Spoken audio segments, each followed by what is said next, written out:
사랑하는 성도 여러분, 오늘도 주의 은혜가 우리 성도님들과 함께하는 복된 날 되기를 바랍니다. 오늘은 마태복음 24장에서 예수님께서 성전에서 나오셔서 제자들을 따로 가르치시는 장면의 말씀들을 한 서너 개의 주제를 가지고 함께 살펴보게 될 것 같습니다. 마태복음 24장은 역시 예루살렘에서 있었던 일인데, 지난주에 배운 것까지는 아마 이제 성전 안에서 있었다면, 이번에는 이 말씀은 24장의 말씀은 성전 밖에서 이루어진 말씀으로 우리가 생각해보면 좋겠어요. 자, 오늘 말씀을 제가 한번 읽을게요. 24장입니다. 예수께서 성전에서 나와서 가실 때에 제자들이 성전 건물을 가리켜 보이려고 나오니 대답하여 이르시되 너희가 이 모든 것을 보지 못하느냐? 내가 진실로 너희에게 이르노니 돌 하나도 돌 위에 남지 않고 다 무너뜨려지리라. 예수께서 감람산 위에 앉으셨을 때에 제자들이 조용히 와서 이르되 우리에게 이르소서 어느 때에 이런 일이 있겠사오며 또 주의 임하심과 세상 끝에는 무슨 징조가 있사오리까? 예수께 대답하여 이르시되 너희가 사람의 미혹을 받지 않도록 주의하라. 많은 사람이 내 이름으로 와서 이르되 나는 그리스도라 하여 많은 사람을 미혹하리라. 난리와 난리 소문을 듣겠으나 너희는 삼가 두려워하지 말라. 이런 일이 있어야 하되 아직 끝은 아니니라. 민족이 민족을 나라가 나라를 대적하여 일어나겠고 곳곳에 기근과 지진이 있으리니 이 모든 것은 재난의 시작이라. 그때에 사람들이 너희를 환난에 넘겨주겠으며 너희를 죽이리니 너희가 내 이름 때문에 모든 민족에게 미움을 받으리라. 그때에 많은 사람이 실족하게 되어 서로 잡아주고 서로 미워하겠으며 거짓 선지자가 많이 일어나 많은 사람을 미혹하겠으며 불법이 성하여므로 많은 사람이 사랑이 식어지리라. 그러나 끝까지 견디는 자는 구원을 얻으리라. 이 천국 복음이 모든 민족에게 증언되기 위하여 온 세상에 전파되리니 그제야 끝이 오리라. 그러므로 너희가 선지자 다니엘이 말한 바 멸망에 가증한 것이 거룩한 곳에 선 것을 보거든 읽는 자는 깨달은저 그때에 유대에 있는 자들은 산으로 도망할지라찌어다. 지붕 위에 있는 자는 집 안에 있는 물건을 가지러 내려가지 말며 밭에 있는 자는 겉옷을 가지러 뒤로 돌이키지 말지어다. 그날에는 아이벤 자들과 젖먹이는 자들에게는 화가 있으리로다. 너희가 도망하는 일이 겨울이나 안식일에 되지 않도록 기도하라. 이는 그때에 큰 환난이 있겠습니다. 창세로부터 지금까지 이런 환난이 없었고 후에도 없으리라. 그날을 감하지 아니하면 모든 육체는 구원을 얻지 못하리니 그러나 택한 자를 위하여 그 날들을 감하시리라. 그때에 사람이 너희에게 말하되 보라 그리스도가 여기 있다 혹은 저기 있다 하여도 믿지 말라. 거짓 그리스도들과 거짓 선지자들이 일어나 큰 표적과 기사를 보여 할 수만 있으면 택한 자들도 미혹하리라. 보라 내가 너희에게 미리 말하였노라. 그러면 사람들이 너희에게 말하되 보라 그리스도가 광야에 있다 하여도 나가지 말고 보라 골방에 있다 하여도 믿지 말라. 번개가 동편에서 나서 서편까지 번쩍임같이 인자의 인함도 그러하리라. 죽음이 있는 곳에는 독수리들이 모일 것입니다. 그날 환난 후에 즉시 해가 어두워지며 달이 빛을 내지 아니하며 별들이 하늘에서 떨어지며 하늘의 권능들이 흔들리리라. 그때에 인자의 징조가 하늘에서 보이겠고 그때에 땅의 모든 족속들이 통곡하며 그들의 인자가 구름 타고 능력과 큰 영광으로 오는 것을 보리라. 그가 큰 나팔 소리와 함께 천사들을 보내리니 그들이 그의 택하신 자들을 하늘 이 끝에서 저 끝까지 사방에서 모으리라. 무화과 나무의 비유를 배우라. 그 가지가 연해지고 잎사귀를 내면 여름이 가까운 줄을 아나니 이와 같이 너희도 이 모든 일을 보거든 인자가 가까이 곧 문 앞에 이른 줄 알라. 내가 진실로 너희에게 말하노니 이 세대가 지나가기 전에 이 일이 다 일어나리라. 천지는 없어질지언정 내 말은 없어지지 아니하리라. 그러나 그날과 그때는 아무도 모르나니 하늘의 전사들도 아들도 모르고 오직 아버지만 아시느니라. 노아의 때와 같이 인자의 임함도 그러하니라. 홍수전에 노아가 방주에 들어갔던 날까지 사람들이 먹고 마시고 장가들고 시집가고 있으면서 홍수가 나서 그들을 다 멸하기까지 깨닫지 못하였으니 인자의 임함도 이와 같으리라. 그때의 사람들이 밭에 있음에 한 사람은 데려가고 한 사람은 버려둠을 당할 것이요 두 여자가 맷돌질을 하고 있음에 한 사람은 데려가고 한 사람은 버려둠을 당할 것이니라. 그러므로 깨어 있으라. 어느 날에 너희 주가 임할지 너희가 알지 못함이니라. 너희도 아는 바니 만일 집주인이 도둑이 어느 시각에 올 줄 알았더라면 깨어 있어 그 집을 뚫지 못하게 하였으리라. 이러므로 너희도 준비하고 있으라. 생각하지 않은 때에 인자가 오리라. 충성되고 지혜 있는 종이 되어 주인에게 그 집 사람들을 맡아 때를 따라 양식을 나눠줄 자가 누구냐. 주인이 올 때에 그 종이 이렇게 하는 것을 보면 그 종이 복이 있으리로다. 내가 진실로 너에게 이르노니 주인이 그의 모든 소유를 그에게 맡기리라. 만일 그 악한 종이 마음에 생각하기를 주인이 더디오리라 하여 동료들을 때리며 술친구들과 더불어 먹고 마시게 되면 생각하지 않은 날 알지 못하는 시각에 그 종의 주인이 이르러 어미 때리고 외식하는 자가 벌을 받는 벌에 처하리니 거기서 슬피 울며 이를 갈리라. 아멘. 오늘 24장에서는요 예수님께서 예루살렘 성전이 무너지게 될 것이라는 예언을 하셨고 또 재난의 징조들이 어떤 것이 이제 나타날 것이다. 그리고 전에도 없고 후에도 없을 아주 어마무시한 그런 큰 환란이 이제 임하게 될 거다라는 것을 얘기할 때 사람들이 아마 등골이 오싹했을 거라는 생각이 들어요. 그리고 그때의 인자가 이제 심판주로 오시게 될 텐데 그때에 주께서 구름 타고 능력과 큰 영광으로 오실 때에 천사들을 대동하셔서 나팔 소리와 함께 임하셔서 동서사방의 하늘 끝에서 그의 택한 백성들을 모으게 되실 거다. 이런 때가 이제 다가올 때의 그 징조를 너희는 알아라 이렇게 말합니다. 예를 들어서 무화과나무에 줄기가 좀 연해지고 잎사귀가 나서 자라게 되면 여름이 가까워지는구나 이게 알듯이 경험상 알잖아요. 새싹 나고 꽃 피고 막 이러면 여름이 봄이구나. 그 잎이 커지고 열매가 막 자라난다. 여름이구나. 이걸 알잖아요. 우리도 경험상. 그러니까 이와 같은 일들이 보거든 너희는 인자가 가까이 오셔서 문 앞에 온 줄을 알아라. 이렇게 말씀하셔요. 그렇죠? 그러면서 그 날과 그 시는 천사도 모르고 아들도 모르고 아무도 아는 자 없이 오직 아버지만 아십니다. 그렇기 때문에 깨어 있어야 된다. 이 깨어 있으라는 표현을 이제 몇 가지 이야기를 하시는 거예요. 자, 오늘 우리는 예수님께서 성전에서 나와서 가실 때 제자들이 막 성전을 가리켜보면서 예수님 보세요. 얼마나 멋진 그 건물이에요. 으리으리하죠. 갈릴리 지역에서 못 봤을 법한 그런 엄청난 건물이 예루살렘에 있으니까 아주 촌뛰기 노릇을 하는 거죠. 시골뛰기들이 말이에요. 왜 그냥 높은 빌딩 보면은 와 하고 입 벌리듯이 아마 그러고 있었는가 봐요. 그때 예수님이 말하시잖아요. 돌 하나도 돌 위에 남지 않게 무너뜨려지리라. 미래형으로 말씀 무너뜨릴 것이다. 왜요? 심판이 임할 거라는 거예요. 이게 너희 세대에 너희가 보게 될 거다 하는데 실제로 이제 예수님 사후 한 40년 정도 지났을 때 AD 70년경에 로마 군대에 의해서 예루살렘이 아주 초토화되고 그곳에 사는 유대인들이 세계 각지로 흩어지고 추방을 당하는 그런 일이 와요.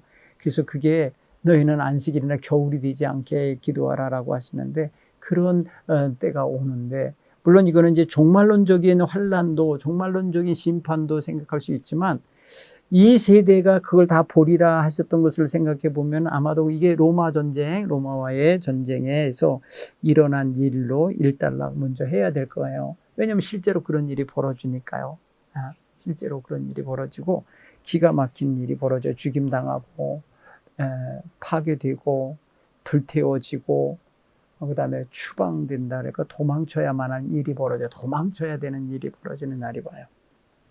근데 여기에 보면 한 사람은 데려가고 한 사람은 남는 일들, 이거는 종말의 때와 연결이 되는 거예요. 인자가 다시 오실 때 재림의 때와 연결되는 이야기가 섞여서 나오고 있다는 걸 알 수 있어요. 자, 재난의 때가 올 때에 그들에게 와지는 징조 중에 이제 그때의 사회 현상이라 할까요? 그들 공동체에 이제 접근해 오는 징조가 있어요. 예수님께 물어봤잖아요. 제자들이 그러면 그게 언제쯤이고요? 그 어떤 징조가 있을까요? 이렇게 물어봤잖아요. 그때 예수님이 이제 4절부터 얘기하시는 게 너희를 미혹하는 자들이 나올 거라는 거야. 많은 사람이 내 이름으로 와서 내가 그리스도다 이렇게 말하는 자가 생겨날 거라고 말씀하셔요. 그럼 미혹되지 말아라. 그러니까 내가 그리스도다라고 하는 자들이 많이 등장할 거다. 그렇게 생각해 보면은 이제 이런저런 사람이 일어났을 수도 있고 날 거라는 걸 알 수 있어요. 실제로 여러분 예수님 당시에 이전에도 벌써 있었던 것 같아요. 그러니까 나중에 제자들을 핍박하던 당시에 저게 진짜 하나님께로부터 난 자라면 우리가 흩어내야 흩게 할 수 없겠고, 만약에 사람에게서 스스로 세워진 자라면은 우리가 건드리지 않아도 사라질 거라고 하는 이야기를 나중에 이제 공회원 중에 한 사람이 얘기를 하거든요. 그런데 그걸 보면은 오늘 여기 본문에 보면은 이제 많은 사람이 와서 거짓 그리스도고 거짓 선지자들이 와요. 이게 이제 24절에 보면 거짓 그리스도들 복수형이죠.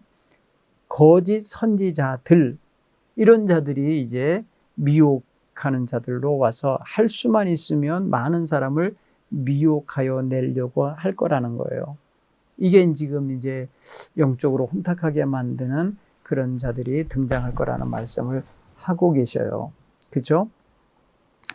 그런가 하면은 여기 있다 저기 있다, 메시아가 여기 있다 저기 있다, 그리스도가 여기 있다 저기 있다 할 때에 현혹돼서 가지 말라는 거예요. 거기 따라가지 말라. 근데 오늘날 너무 많이 가죠. 이단들한테 얼마나 많은 사람이 갔어요. 근데 그들은 이 교묘한 말로 속이는데도 그거를 분별하지 못해요. 한번 거기에 빠지면 그냥 분별하기를 포기하는 것 같아요.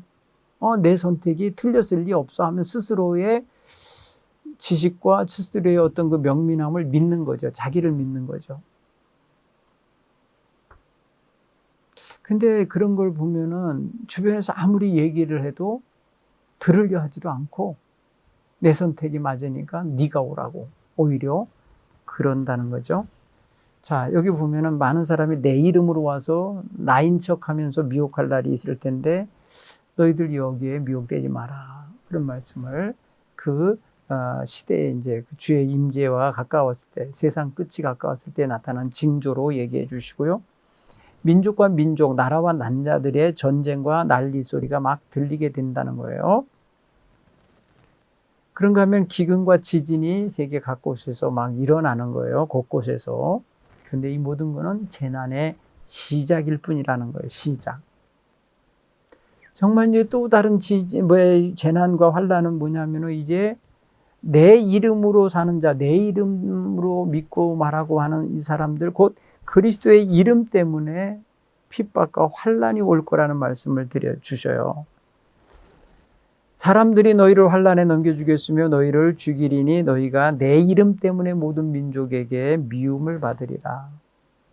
9절의 말씀. 이런 또 종교적 핍박, 박해, 이게 올 거라는 것을 말씀하셔요. 여러분, 이게 지금 이제 사도들 시대에 그대로 일어나죠. 지금도 이슬람이라고 하는 종교가 AD 7세기에 발동한 이후에서 지금까지 지금 약 한 1400여 년, 1300여 년 지금 오잖아요. 그 사이에 이 이슬람이 지배하는 세계권에는요, 아주 엄격하게 예수 믿는 사람들을 축출하고 죽이고 핍박하는 거에 있어요. 자, 불법이 성행하고 많은 사람이 사랑이 식어지는 시대가 온다. 이게 지금 앞으로 시대의 모습을 지금 예수님이 예언하신 거예요. 그리고 천국의 복음이 모든 민족에게 이제 주어져 증언돼서 증언지게 될 텐데, 그때가 될 때까지는 세상이 끝이 아니라는 거예요. 그때가 되어야 끝이 오리라. 이렇게 말씀하시는 거 보면은, 이런 환난과 이런 모든 핍박과 이런 전쟁의 소식과 난리 소식이 막 들려도, 그러니까 계속해서 진행되어야 될 게 뭐냐면, 예수의 증인된 공동체들의 사명 감당은 유지가 되어야 되는 거예요. 그래서 온 세상의 전파가 되어야 되는 과정에 지금 있는 거예요. 우리가 지금 요 14절 과정에 들어있는 거예요. 그러니까 우리는 할 수만 있으면 세상에 널리 복음이 전해지도록 힘쓰고 애써야 되겠다. 근데 이때 환란이 오면은 어떤 일이 벌어질 수 있다고 말하냐면요, 도망치는 일이 벌어질 일이 있는가 봐요. 이게 지금 이제 15절 이하의 이야기는 마치 전쟁과 어떤 이런 일이 함께 느껴지는 장면이 있어요. 적들이 쳐들어오면 어떻게 해요? 사람들이 막 살던 데서 벗어나서 피난 가잖아요. 도망을 가게 되는데, 산으로 도망가라고 표현돼요. 도망가라. 여러분, 환란이 말이 지구적인 환란이 오면 어디로 도망간들 동시에 망하게 돼 있잖아요. 도망간다는 소리는 도망치면 살 가능성이 있으니까 도망치라고 하는 거겠죠. 도망할지어다 이렇게 말했어요. 도망할지어다. 산으로 도망하라. 그런 면을 생각하면은 이게 아마 적들이 쳐들어온 전쟁을 연상하게 만듭니다. 유대 공동체가 위기를 겪는 거겠죠. 네. 실제로 마사다라고 하는 그 요새가 있는데, 산이에요. 일종의 볼록한 가막 한복판에 있는 산인데, 거기로 올라가서 끝까지 로마 군대와 투항한 그러한 유대 공동체가 있었어요. 자, 그 다음에 지붕에 있는 자는 집안에 있는 물건을 가지러 내려가지 말라. 빨리 서둘러서 가야지. 무슨 집안에 들어가서 이삿짐 챙기고 무슨 피난민 짐 챙기는 거 이거 하지 말라는 거예요. 밭에 있는 자는 겉옷을 가지려고 뒤로 돌이켜 가지도 마라. 이래요. 이게 뭐예요? 그냥 아는 즉시 도망치는 거죠. 근데 이때 환란을 크게 당할 사람들이 있는데 바로 누구냐? 다름이 아니라 아이를 뵌 여자, 임신한 여자, 아이에게 젖 먹이는 여자. 여러분 보세요. 다 약자죠. 노약자. 이런 분들이 어려우는데 이게 현실이 될 거라는 거예요. 실제로 로마 군대가요, 예루살렘을 점령하던 시대에 인들의 정말 이런 식으로 죽였어요. 아기 뵌 여인들을.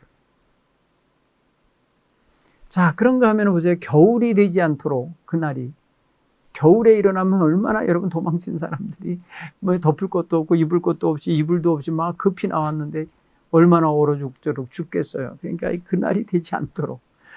그리고 안식일이 되지 않아요. 안식일에 규정에 와서 어디로 몇 걸음 가지도 못하고 막 이러는 상황이 벌어지는데, 그렇죠? 이런 것들 위해서 기도하라는데, 사실 환란이 오면 안식일이 무슨 소용이 있고 그들에게 있어서 겨울이 무슨 소용이 있어요.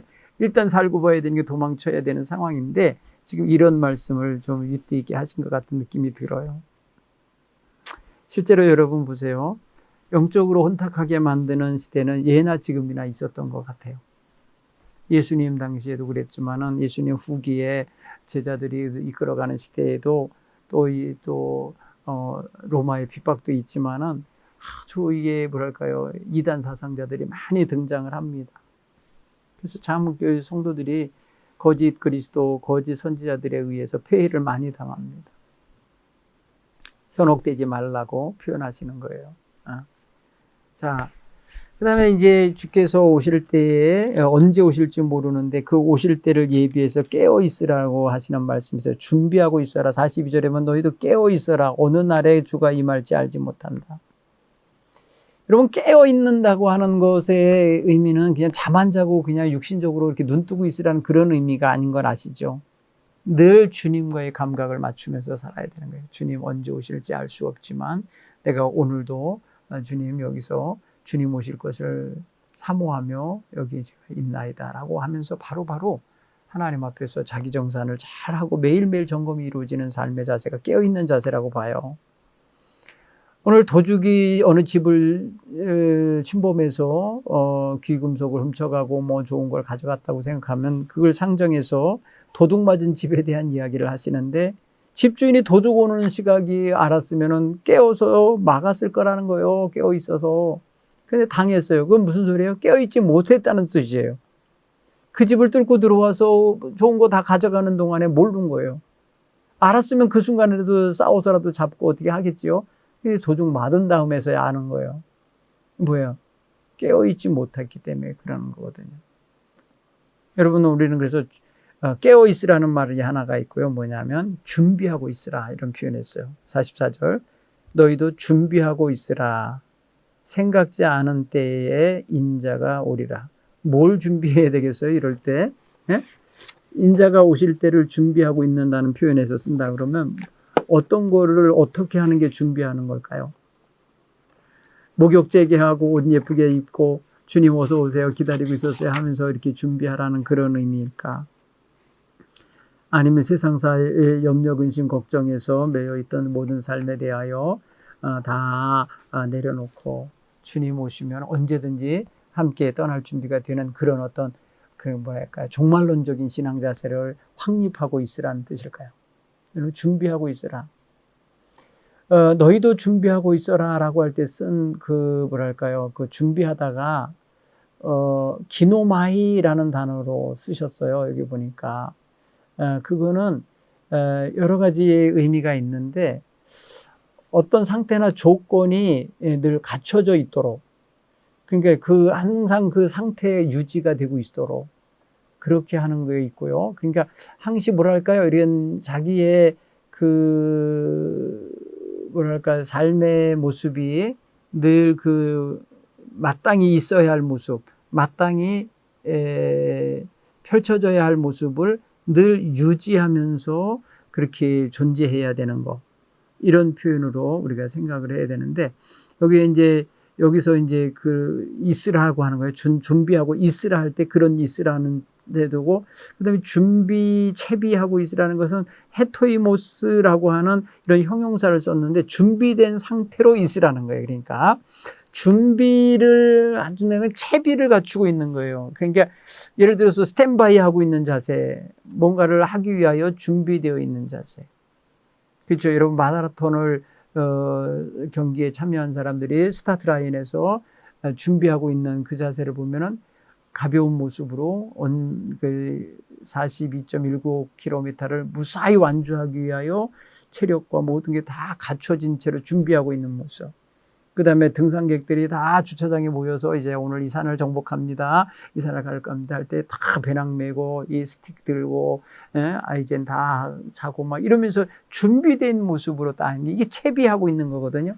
자, 주님의 백성들이 주님 맞이할 채비가 뭐가 있어요? 주님 맞이할 채비가 주님이 오라 하시는 거, 이게 최종적인 거거든요. 이제 떠나는 거거든요. 이 땅의 모든 것을 벗어놓는 것일 수 있어요.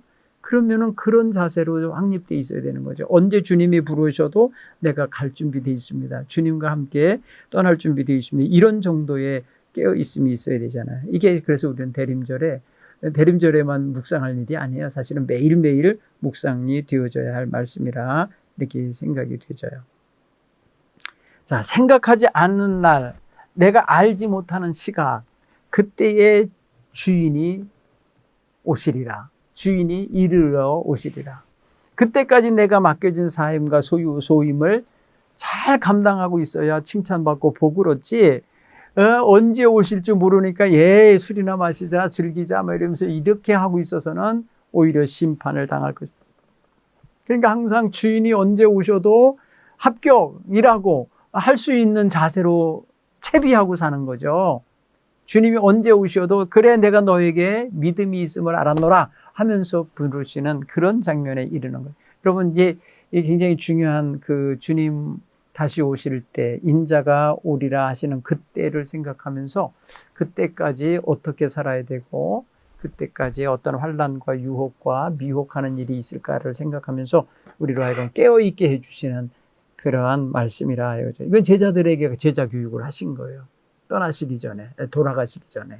자, 그 이야기가 이제 또 25절로 25장에서 이어집니다. 25장은 다음 주에 함께 생각해 보도록 하겠습니다. 한번 24장, 25장 연이어서 읽어보시기 바라요. 같은 주제로 다루어진 예수님의 마지막 설교 부분입니다. 마태복음에는 5개의 설교가 있는데 특별히 오늘 23, 24, 25장 이거는요 마지막 설교장입니다. 그래서 예수님의 가르침이 여기 아주 깊이 많이 담겨 있다 생각하시고 읽고 또 묵상하시기 바랍니다. 자, 다음 주에는 25장을 함께 공부하도록 하겠습니다. 한 주간도 평안하시고 또 말씀을 마음에 두시고 자기 점검을 잘 하시며 사는 그런 우리 슬기로운 성도들 되시기 바랍니다. 감사합니다.